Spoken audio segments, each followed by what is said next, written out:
Hello all, welcome back to my channel. So आज का session start करने से पहले प्लीज सब्सक्राइब माय चैनल अगर अभी तक सब्सक्राइब नहीं किया है, and please press the bell icon, and also please follow me on the Instagram and Facebook. So here is the ID of Instagram and Facebook. So आज का topic बहुत interesting, बहुत ही यूजफुल होने वाला है, क्योंकि अक्सर ऐप में आप देखते हैं कि रजिस्ट्रेशन लॉगिन पेज होता ही होता है। ठीक है, सो रजिस्ट्रेशन पेज कैसे क्रिएट करेंगे, कैसे वो डेटा को एपीआई में सेंड करके डेटा में सेव करेंगे। सो आज ये पूरा एक एक ऐप स्क्रैच से क्रिएट करेंगे एंगुलर में। वे मेरे पास ऑलरेडी डॉट नेट में बनी हुई है, और डेटाबेस मैंने सीक्वल सर्वर माइक्रोसॉफ्ट का यूज किया हुआ है। सो डॉट नेट पर एपीआई कैसे बनती है वो मैं किसी और ट्यूटोरियल में बता दूंगा। अभी मैं यहाँ पर एंगुलर पे ही कॉन्सेंट्रेट कर रहा हूँ कि एंगुलर में रजिस्ट्रेशन पेज कैसे बनेगा, और वहां से डेटा कलेक्ट करके फॉर्म में ब्राउजर से मैं कैसे एपीआई को सेंड करूंगा। सो आज का एजेंडा ये है, बहुत इंटरेस्टिंग टॉपिक है ये। सो उसके लिए मुझे एंगुलर को सेटअप करना है, और विजुअल स्टूडियो कोड को मैं ओपन करता हूँ। ठीक है, सो मैंने एक फोल्डर बनाया, न्यू फोल्डर करके, यहाँ पर मुझे एंगुलर का ऐप सेटअप करना है। सो एंगुलर का ऐप सेटअप करने के लिए मुझे विजुअल स्टूडियो कोड का टर्मिनल मैंने ओपन किया है, और यहाँ पर जो कमांड होता है ng new and then app name. So ये इस कमांड से क्या होता है कि एंगुलर का एक आर्किटेक्चर जो बाय डिफॉल्ट आर्किटेक्चर होता है वो जनरेट होता है।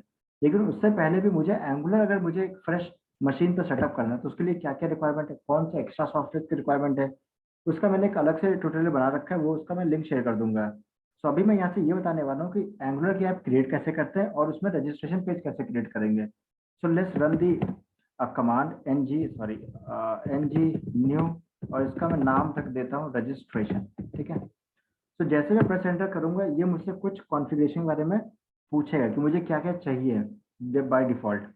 ठीक है, और ये 4 से 5 मिनट लगता है। अगर मशीन आपकी बहुत ही अच्छे रैम में है और अच्छा कॉन्फ़िगरेशन तो हो सकता है 2 मिनट के अंदर ये सेटअप हो जाए। सो अभी मुझे पूछा राउटिंग चाहिए। Okay, so I need routing, मैंने कह दिया yes. And then style sheet, कौन सा स्टाइल शीट आपको चाहिए ऐप में, तो I am comfortable with CSS. So मैं सीएसएस पर एरो लेकर जाऊंगा and then press enter. So अभी क्या करेगा, ये कुछ फाइल्स और कुछ फोल्डर्स का आर्किटेक्चर क्रिएट करना स्टार्ट कर देगा। सो एटलीस्ट ये 2 to 3 मिनट लेगा। So will wait for that. उससे उसके बाद मैं ये बताना चाहूंगा कि आज जो रजिस्ट्रेशन पेज क्रिएट करने जा रहे हैं उसमें कौन कौन से फील्ड होंगी। तो बेसिकली रजिस्ट्रेशन फील्ड में कुछ कॉमन फील्ड मैंने रख रखी हैं, लेकिन इस डिपेंड ऑन योर प्रोजेक्ट कि उस प्रोजेक्ट में कौन से रजिस्ट्रेशन फील्ड की जरूरत है। अगर जो जरूरत है आप रख सकते हैं, या फिर कुछ एडिशन है, कुछ जो आप इसमें रिमूव करना आप कर सकते हैं, लेकिन उसका जो लेआउट है, जो उसका स्ट्रक्चर है, वो बिल्कुल सेम होगा। ये हो सकता है बस डिफरेंट ऑफ, बट जो जो जो डिफरेंस होगा वो फील्ड्स का डिफरेंस होगा। ठीक है,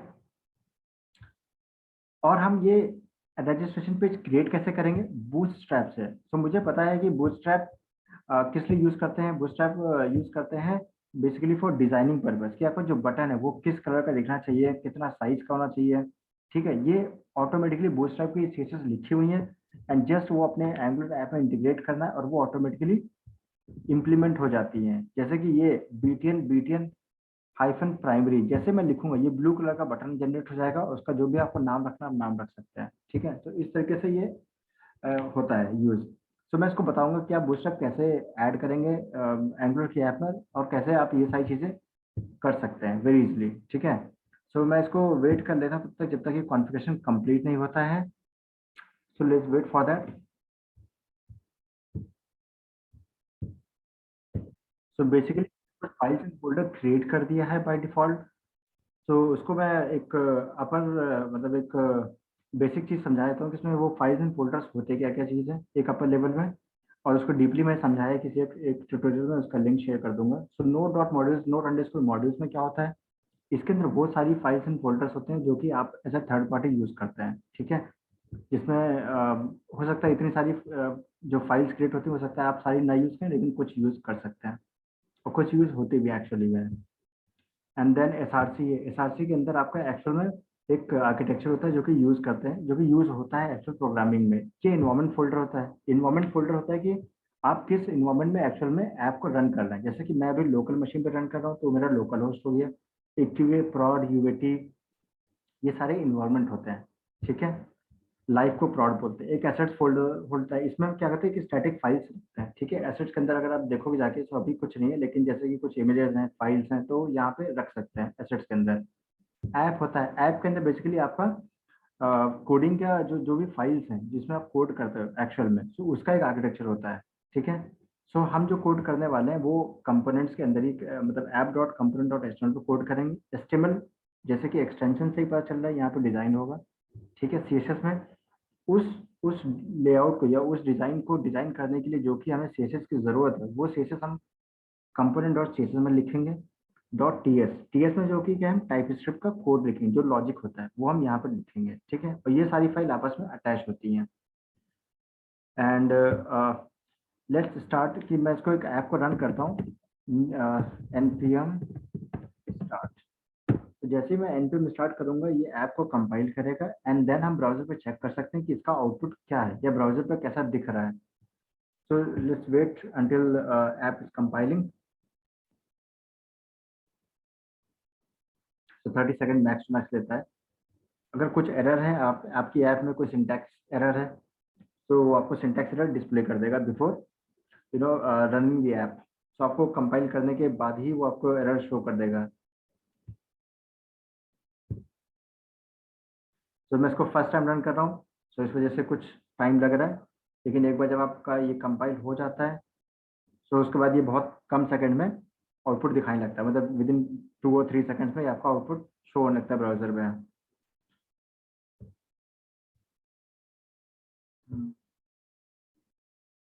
generating browser application bundle and compiling, still compiling. So angular बहुत ही फास्ट ऐप है, लाइट वेट ऐप है, सिंगल पेज ऐप है। सो फ्रंट एंड अगर आपको कोई भी ऐप में बनाना हो तो आप एंगुलर को यूज कर सकते हैं। सो स्टिल कंपाइलिंग, सो कंपाइल सक्सेसफुली। अभी मुझे इसका आउटपुट कहाँ पे देखना है, लोकल होस्ट 4200 पर। तो मैं कोई ब्राउजर ओपन करने के बाद एंड देन लोकल होस्ट 4200, ठीक है।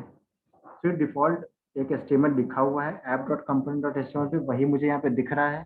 तो अगर मैं कंपोनेंट डॉट एचटीएमएल पे जाऊँ और इसको मैं डिलीट कर दूँ just hello and save it, so मुझे ब्राउजर पे सिर्फ और सिर्फ हेलो दिखाई देगा। इसका मतलब है कि ये सही से कंपाइल और सही से सेटअप हो चुका है। अभी क्या करना है कि मुझे एक्चुअल में बूटस्ट्रैप को इंटीग्रेट करने के बाद मैं अपना रजिस्ट्रेशन पेज डिजाइन करूंगा। So let's setup the bootstrap. तो बूटस्ट्रैप सेटअप करने के लिए इसको मैं टर्मिनेट कर देता हूँ, मतलब ऐप को मैं अभी बंद कर देता हूँ। Control C Y and then bootstrap को सेटअप करने के लिए बूटस्ट्रैप इंस्टॉल करने के लिए कुछ कमांड है जो कि मैं नोटपैड में ऑलरेडी लिख रखा है टाइम सेव करने के लिए। तो यहाँ से मैं कॉपी करूंगा एंड टर्मिनल में जाके इसको मैं पेस्ट कर दूंगा, ठीक है। एंटर। सो ये एटलीस्ट कुछ सेकंड देगा, 10-20 सेकंड्स ये इंस्टॉल कर देगा। कहाँ पे इंस्टॉल करेगा आप इसको चेक कर सकते हैं जाकर। अगर मैं नोड मॉड्यूल्स में जाऊँ, रिव्यू इन फाइल एक्सप्लोरर और नोड मॉड्यूल्स के अंदर जाऊँ और डेट मॉडिफाइड को अगर मैं आज की डेट चेक करूँ तो देखिए बूटस्ट्रैप इसने इंस्टॉल कर दिया है, ठीक है। डिस्ट फाइल के अंदर देखेंगे जाके तो CSS और JS फाइल होती है, ये मुझे डिक्लेयर करनी पड़ती है ऐप में। अभी क्या हुआ है, अभी मैंने कमांड को रन किया है और इसने इंस्टॉल किया बूटस्ट्रैप को, अभी एंगुलर में इंटीग्रेट नहीं हुआ है। एंगुलर में इंटीग्रेट करने के लिए इसमें एक फाइल होती है angular.json। एक्चुअली में यहाँ पर क्या होता है कि ऐप लेवल की कॉन्फ़िगरेशन यहाँ पर सेट करते हैं, ठीक है। सो अगर मैं थोड़ा सा नीचे आऊँ, एक आप दो टैब देखेंगे, दो एरे हैं, एक है स्टाइल, एक स्क्रिप्ट। स्क्रिप्ट जो भी आपके थर्ड पार्टी है CSS sorry dot JS file, JavaScript file, वो स्क्रिप्ट के अंदर लिखते हैं। स्टाइल्स जो भी आपकी CSS फाइल है वो हम यहाँ पर डिक्लेयर करते हैं, ठीक है। सो बूटस्ट्रैप की दो फाइल है, एक CSS फाइल और एक JS फाइल। सो दोनों को ही यहाँ पे इंजेक्ट करना होगा। कॉपी कर लेता हूँ CSS फाइल, सबसे पहले CSS फाइल को यहाँ पर डाल देते हैं। Next JS file, copy and save it, paste here and save it। तो ये एरे होता है सो दैट कि आप यहाँ पर कोई और थर्ड पार्टी फाइल है तो आप उसको भी कॉमा करके यहाँ पर डिफाइन कर सकते हैं, ठीक है। इस वजह से ये एरे होता है। एंड npm start, ठीक है। npm स्टार्ट करने के बाद हम इसको वेरीफाई कर सकते हैं एक्चुअल में कि बूटस्ट्रैप अभी इंटीग्रेट हुआ है। सो अगर मैं बूटस्ट्रैप की वेबसाइट पर जाऊँ और कुछ बटन कॉपी पेस्ट कर लेता हूँ तो मुझे एज इट इज़ ये बटन ऐसे ही दिखना चाहिए जैसे कि बूटस्ट्रैप की वेबसाइट्स पर दिख रहा है। मैं HTML फाइल पे जाऊँ और यहाँ पे मैं इसको पेस्ट कर देता हूँ and save it. So let's wait until this application compiling. So जो मेरा एक्सपेक्टेड आउटपुट है वो 2 बटन जनरेट होने चाहिए, एक ब्लू कलर का एक ग्रे कलर का। सो इस कंपाइलिंग, कंपाइल सक्सेसफुली। सो ब्राउजर पर जाकर एक बार रिफ्रेश करते हैं, ऑटोमेटिकली रिफ्रेश हो जाता है हालांकि, एंड रिफ्रेश इट। सो मेरे पास 2 बटन जनरेट हो गए बिल्कुल सेम कलर का, जैसा कि एक्सपेक्टेड था। ठीक है, एक ब्लू कलर का प्राइमरी हो गया एंड सेकेंडरी। तो इसका मतलब है कि बूटस्ट्रैप ऑलरेडी इंटीग्रेट कर लिया है।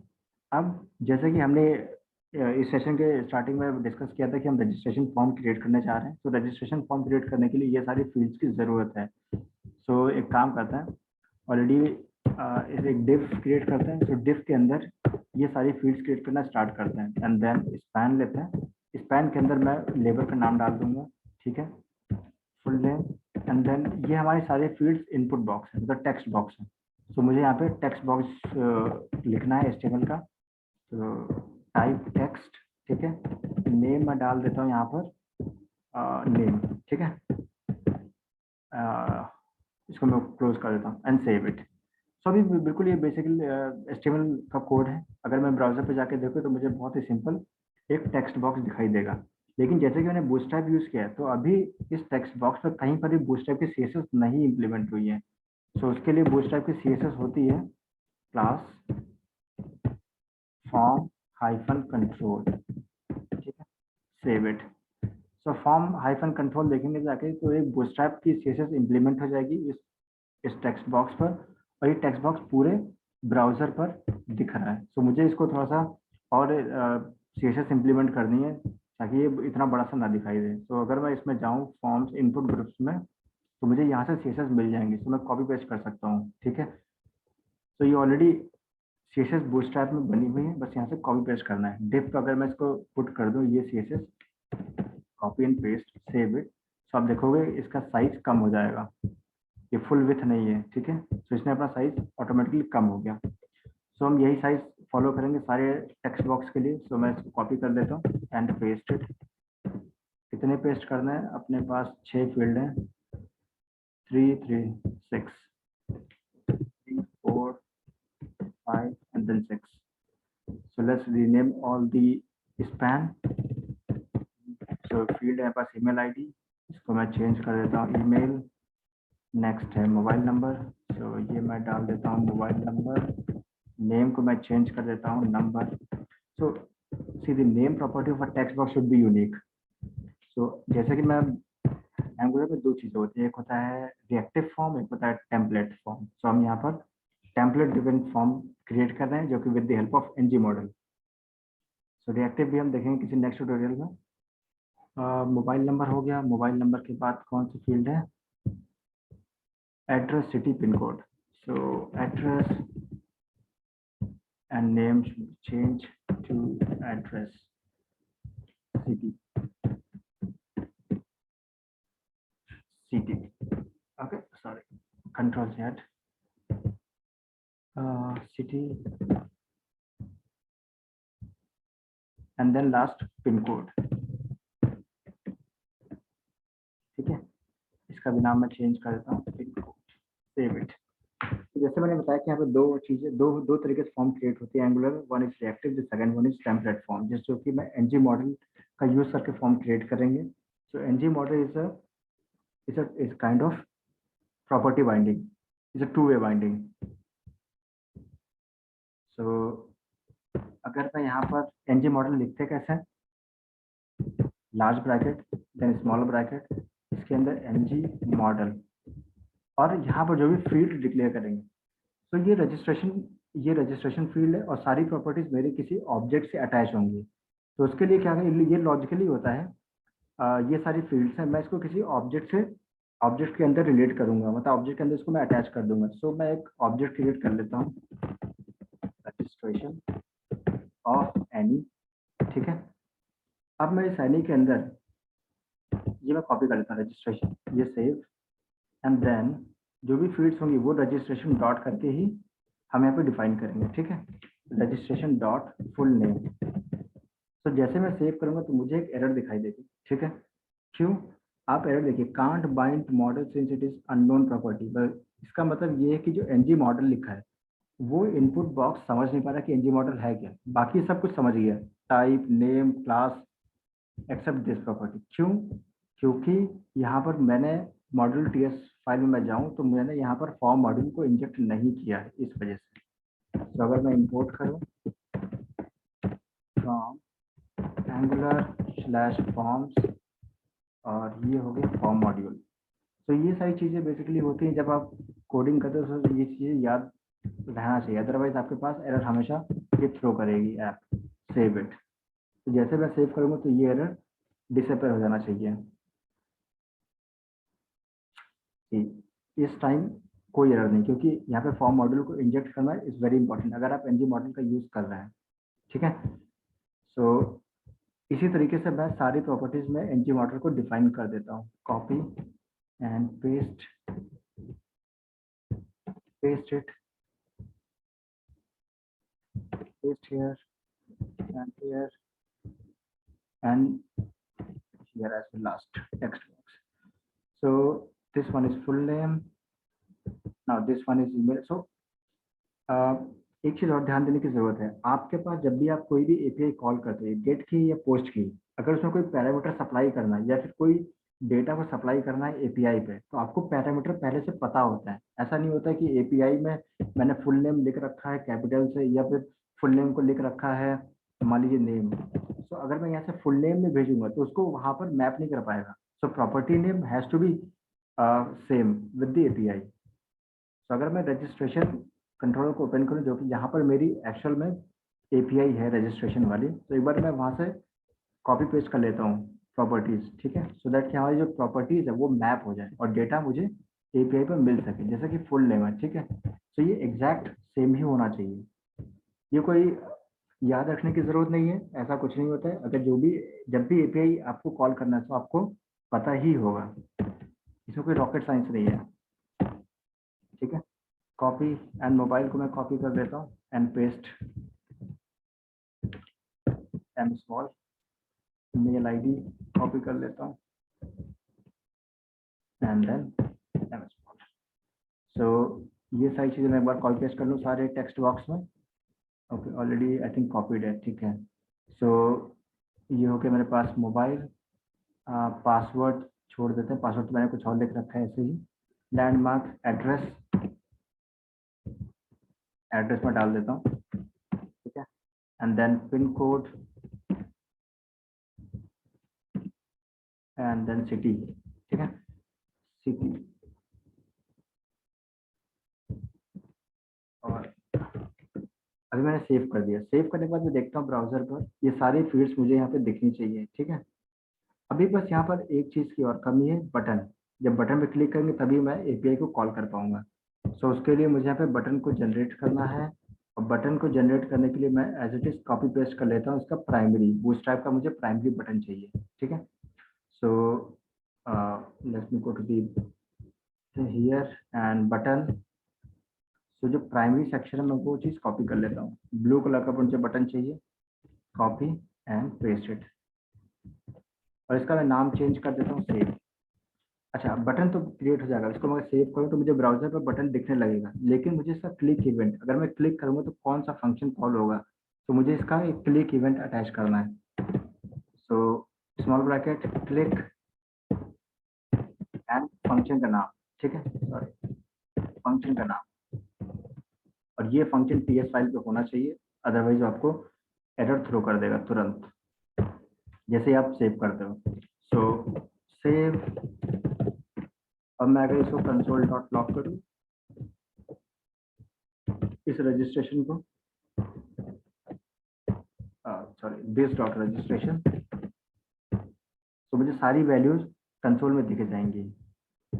So let me open the inspect and go to the console. मैं यहाँ पर कुछ फुल नेम डाल देता हूँ, टेस्ट, ईमेल डाल देता हूँ test@gmail.com, कुछ मोबाइल नंबर डाल दिया मैंने रैंडम, एड्रेस डाल दिया है, सिटी भी डाल दिया है, पिन कोड मैंने कुछ डाल दिया, ठीक है, and then save it. Okay, कुछ एरर है, can not read property of undefined full name. ठीक है, तो ये मुझे इसको ठीक करना है। ये कैसे ठीक होगी? अगर मैं जाके यहाँ पर डिफाइन कर दूँ सारी प्रॉपर्टी इस ऑब्जेक्ट के अंदर, तो ये फिक्स हो जाना चाहिए। So let's give a try. So मैं कॉपी कर देता हूँ यहाँ से, कॉपी कंपोनेंट में जाके डिफाइन, और इसको मैंने ब्लैंक वैल्यू डिफाइन कर दिया एंड देन सेव इट। ठीक है, एक ऑब्जेक्ट के अंदर मैंने एक प्रॉपर्टी डिफाइन कर दिया है, सो दैट कि ऑलरेडी सारी प्रॉपर्टीज ये ऑटोमेटिकली जनरेट कर देगा। ठीक है, so let's go to the browser. अगर मैं यहाँ पे डाल दूँ टेस्ट, ईमेल आईडी में डाल देता हूँ कुछ भी, and then mobile number, address Noida, Noida pin code something, and then save it. तो मैंने जैसे ही सेव किया, सी मुझे कंसोल के अंदर सारी की सारी प्रॉपर्टीज मिल गई। नाउ अब मुझे ये सारी प्रॉपर्टीज एपीआई पे सेंड करना है और डीबी में सेव करना है। ठीक है, उसके लिए मुझे एपीआई का एड्रेस पता होना चाहिए, यूआरएल पता होना चाहिए। सो मैं यूआरएल में आपको मेरे पास ऑलरेडी है, यूआरएल मैंने सेव कर रखा है। सो लेट मी ओपन दी नोटपैड। तो यहाँ मेरे पास, ठीक है, तो मेरी एपीआई लोकल होस्ट में रन कर रही, तो इसका यूआरएल है 4403 API/registration/register। ठीक है, तो ये मेरे पास यूआरएल है। अब इसको कॉल कैसे करना है, उसके लिए मुझे कुछ चीज़ें इंजेक्ट करनी पड़ेंगी अपनी ऐप में, which is called HTTP client module.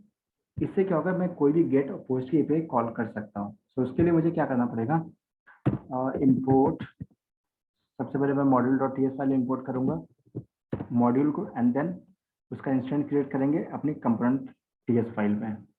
कहाँ पर है ये, किस लाइब्रेरी में, angular/common/http, कौन सा मॉड्यूल है, HTTP क्लाइंट मॉड्यूल। और सॉरी, इसमें wrong word is missing, copy and then save it here, मैं inject into the import section. तो इंपोर्ट सेक्शन के अंदर बेसिकली हम सारे मॉड्यूल को इंजेक्ट करते हैं एंड सेव इट। अब मैं अपने component.ts फाइल में जाता हूँ, जहाँ से मुझे एक्चुअल में एपीआई को कॉल करना है। तो यहाँ पर मैं सेम इसी लाइब्रेरी से मुझे कॉल करना है, angular/common/http, और मुझे यहाँ पर कॉल करना है HTTP client,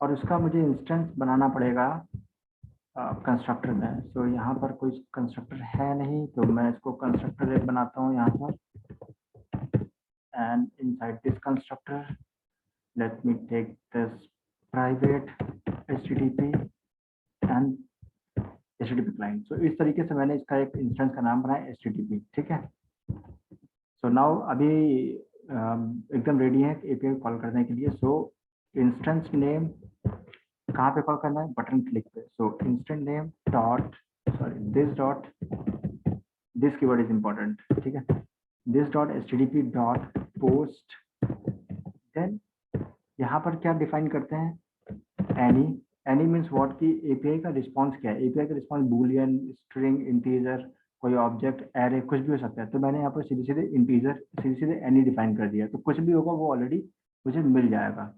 So let me copy and paste the syntax of post API. So